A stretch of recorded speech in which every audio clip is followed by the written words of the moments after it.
بسم اللہ الرحمن الرحیم۔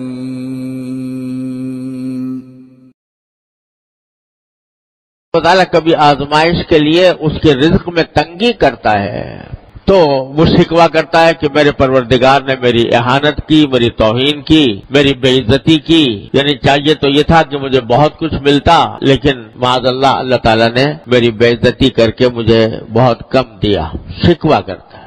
اللہ تبارک و تعالیٰ یہ فرماتے ہیں کہ اگر یہ رزق میں تنگی آتی ہے تمہارے تو در حقیقت اس کی وجہ تمہارے اعمال ہوتے ہیں۔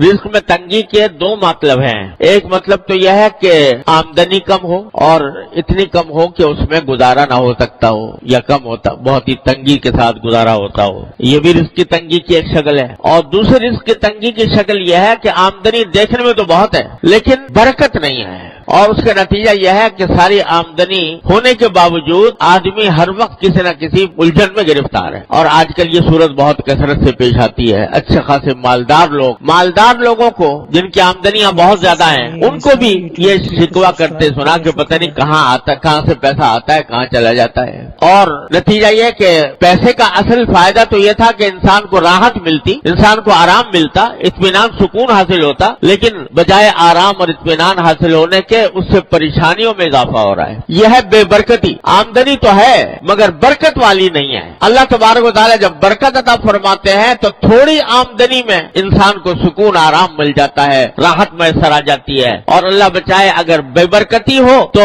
لاکھوں کی اور کروڑوں کی آمدنی ہو، اس کے باوجود انسان پریشان ہی نظر آتا ہے۔ اور قرآن کریم نے ایک جگہ فرمایا کہ بعض اوقات انما یعذبہم بہا فی الحیاۃ الدنیا، اللہ تعالیٰ اس مال کو ان کے لیے عذاب کا ذریعہ بنا دیتے ہیں دنیا ہی کے اندر، یعنی مال تو بہت ہے لیکن مال کی حصول میں، اس کی تلاش میں، اس کے سرگرداں ہیں تو اس میں دن کا چین میسر ہے، نہ رات کا آرام میسر ہے، نہ بیوی بچوں کے ساتھ وقت گزار سکتے ہیں، نہ اپنے گھر والوں کے ساتھ اطمینان کے ساتھ بیٹھ سکتے ہیں، راحت میسر نہیں، پیسہ ہے مگر راحت نہیں۔ یہ بھی رزق کی تنگی کی ایک بدترین شکل ہے۔ تو اللہ تبارک و تعالیٰ دونوں قسم کی تنگیوں کا، اس میں الفاظ جو ہیں دونوں قسم کی تنگیوں کے کو شامل ہیں کہ چاہے آمدنی کم ہو یا آمدنی میں برکت نہ ہو، دونوں کی وجہ در حقیقت یہ ہے کہ تم لوگوں کے حقوق ضائع کرتے ہو۔ لوگوں کے حقوق کیا ضائع کرتے ہو؟ پہلا ذکر کیا یتیم کا، لا تحاضون علی طعام بلکہ لا تکرمون الیتیم، یتیموں کی عزت نہیں کرتے۔